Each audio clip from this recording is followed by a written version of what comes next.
is September 13th, and Nicole is signing us in for Marshall. We're at the LOJ parking, and it's about a 16-mile day. It's 6:30 a.m. and 50 degrees.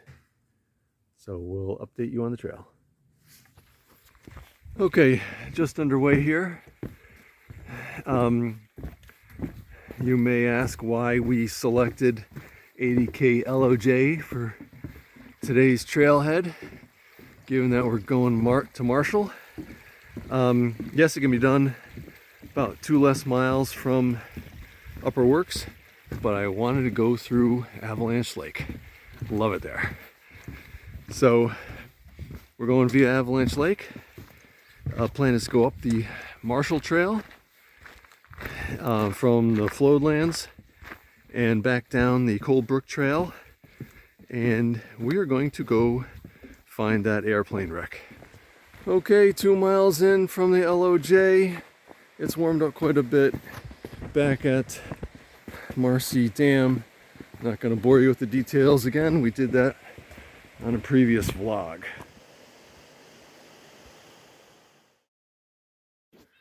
Okay, on our way to Avalanche Lake, taking a right here just after Marcy Dam, and we're on our way to Avalanche. 2 miles, and we'll have some of what I think is the best scenery of the interior in the whole Adirondack Park. Arrived at the intersection for Avalanche Lake and Lake Arnold. Last time we went left to go up to Lake Arnold. This time we're gonna go right, go to Avalanche Lake. Haven't been to Avalanche Lake since I don't know, 8 years, when my son and I did Algonquin via the Algonquin Trail, and we'll talk more about that later.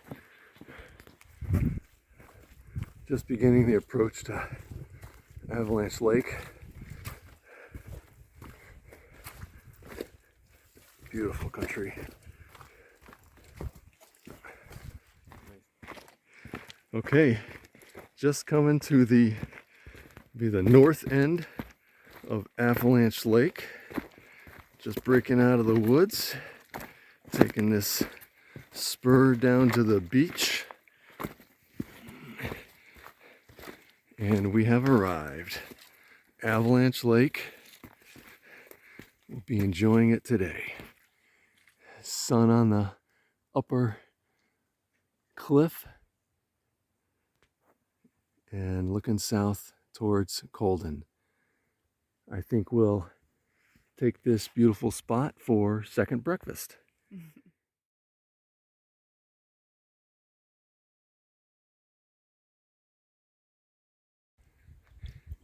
Hitch up Matilda's. Best spot on the trail. Very unique. You look at some old photos, it used to be floating logs, and it progressed over the years to what we have today. And I think it's totally unique and interesting spot right here on the edge of Avalanche Lake. Right across from the trap dike. So let's move down along this way a little, get a better angle on the trap dike. I'm not going to look at that and walk this way at the same time. Second hitch up Matilda. I guess there's just the two of them. Look at that son of a gun. Never did it, never will, and that is just the beginning. Once you get to the top of that, what you can see here, then it's a slab climb all the way to the summit of Colden. Extremely steep. We're now at the south end of Avalanche Lake, and we're gonna start our reel ascent up on the trail that way. Dad let me do this part. Okay, hiking along the shore of Colden here, come to an intersection. What do we got here, Nicole? We're at Lake Colden Outpost. Oh. Colden Dam is that way, and Algonquin is that way. But we want to... Oh, so this is the base of Algonquin Trail. Yeah.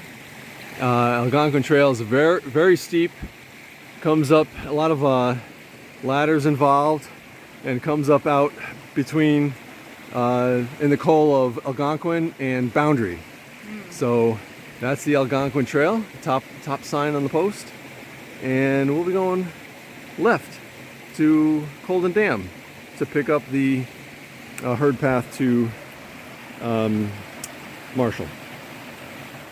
Okay, here's a split off for the Cold Brook Trail up that way.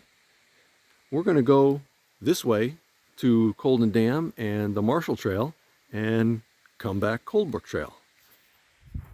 Good morning, welcome to Lake Colden, Colden Mountain, the beautiful lake, and we're going to continue heading on down towards the south end of the lake to pick up the Marshall Trail. Okay, arrived at the dam, Lake Colden Dam, south end, looking up at Colden, different angle, and we're off to the Marshall Trail. It's just a little ways down the trail here towards the floodlands. It's marked by a cairn. We'll show it to you. Okay, approaching the trail to Marshall. As you come from Lake Colden, here's the Marshall Trail cairn marking the base of the Marshall Trail. We're 6.7 miles in, and it's 10 a.m. and let's send it up the Marshall Trail. Let's get climbing. All right. Okay, just a little ways up Mount Marshall Trail following the Herbert Brook. It pretty much follows the brook the whole way. Often you cross back and forth, and often up high you're on slabs.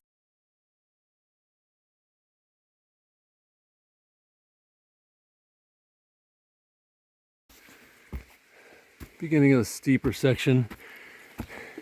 Typical unmarked trail, mud, roots, and erosion. Okay, we made the big slow left turn, heading up the Marshall Trail towards the summit, and right in that big turn, before you intersect with Cold Brook Trail, plenty muddy, sunk in, you know, full boot height. A foot maybe deep mud. That's the only real mud on the trail. There was other mud down lower, but nothing like up high here. Good boggy stuff. Real good Adirondack mountain mud. Approaching the summit of Mount Marshall.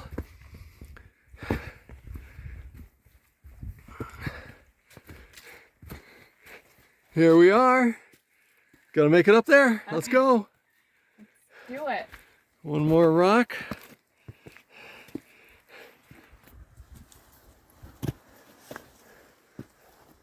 Marshall. High peak number 38 for myself. Times 2. For my second round. And here we are. Nicole and I. Nicole's 10th maybe high peak. And so Mount Marshall, 4,360 feet. First summited by the Marshall brothers, Robert and George, in 1921 and named in their honor. Okay, made the summit of Marshall, had lunch. There's two good overlooks at Marshall. One is directly behind the summit sign. Just keep walking past the summit sign, and there's a good view of Lake Henderson and the Santanonis. The better view is here. It's the trail just as you're leaving the summit. It's a little side trail to the right. You come all the way down here a little ways, and you can see everything from Colden to Santanoni. So I'm going to switch the phone. So behind Nicole is Santanoni and Lake Henderson, and we swing around here, and I'm not really sure, but out there is Allen, Redfield, and Cliff. But there's Marcy right in the middle, and to the left is Colden.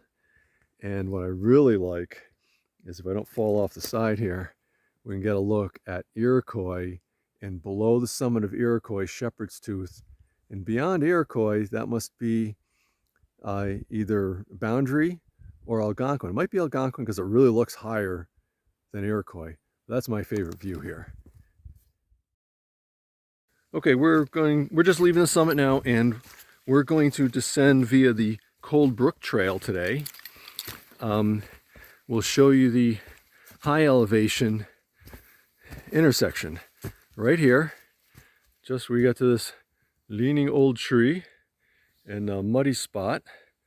To the left, almost behind you, if you went by it, is the trail down to Cold Brook and the airplane we're going to go look at. Just getting towards the bottom of the spur trail from the Smart Marshall Summit to Cold Brook Trail, and breaking out here. To the left is the summit of Iroquois, to the right is Shepherd's Tooth, and straight across from us are the Iroquois Cliffs. Plank walk, the Cold Brook Trail. At some point, we're going to start to descend, and then we're going to be looking for a big moss-covered rock on the right side of the trail as we descend towards Lake Colden. Okay, coming down the trail, we're very near, very muddy trail. And as we come into the sunlight here, we got this fallen tree and this big rock to the right of the trail. This big boulder, erratic, left here. And follow this little herd path up here, and we can already see it through the woods, the fuselage. So it was August 9th, 1969. F. Peter Simmons was flying from Long Island to the Adirondacks to recreate with his family at Tupper Lake, and he came aboard the McIntyre Range. He got caught in a downdraft. He knew it was unrecoverable. He cut his airspeed, and just before impact, he hit the kill switch, killing all power to the aircraft. I hear the other wing is off in the woods over here somewhere. He cut all power, crashed into the trees, and survived. He suffered in this cockpit here. He suffered with a fractured skull, broken eye orbit, broken jaw, broken cheekbone, broken wrist, broken ankle, and it took air rescue, civilian air patrol 2 days to locate him, upon which he was evacuated and survived. Little more on Mr. Simmons. He was an electrical engineer, and he was instrumental in many developments in the day. Most notably, he was a major contributor to the Hubble Space Telescope. That's pretty remarkable. So the guy was a genius. He just didn't know how to fly a plane too well.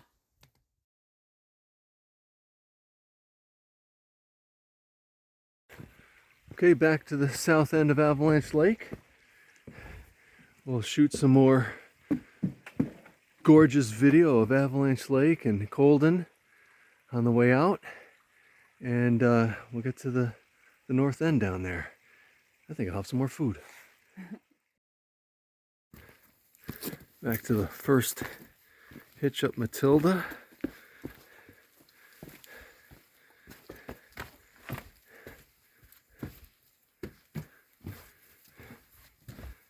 What a place.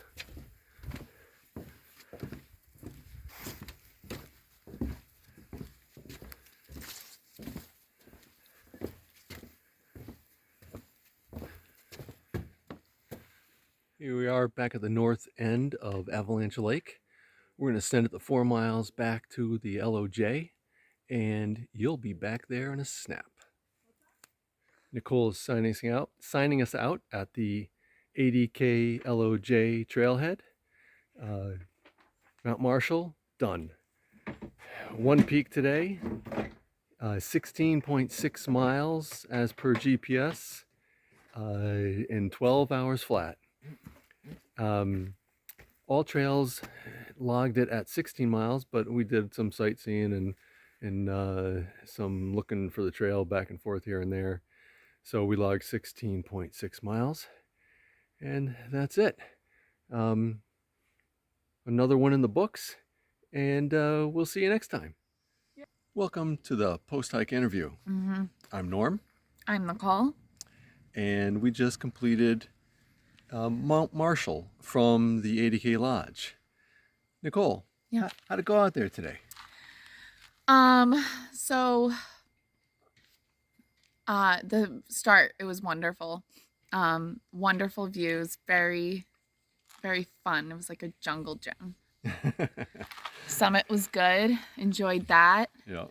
The way down was not so bad Not so bad? until we hit the jungle gym again, and I didn't really appreciate it Yeah. that time. And then the last 5 miles Yeah. never ended. Yeah, the last 4 or 5 miles out is always a drag. But yeah, coming down off Marshall on that Marshall Trail to the Cold Brook Trail, steep, dropping off ledges and boulders, very slow trail. The whole Cold Brook Trail is very slow trail. Going up Marshall is no easy chore either. So it was longer from the lodge, but I did it because I wanted to go through Avalanche Lake and Lake Colden, and we did it, and it was drop dead gorgeous. Enjoyed the hell out of it. Great. It was great going through Avalanche Pass. It's really only my 3rd time in my life. Yeah, that was and great. I love it every time. Good? 10 out of 10. 10 out of 10. Oh, I can't get any better than that. Okay, well, we're going to get out of here and go get some food. And so peace out, everybody.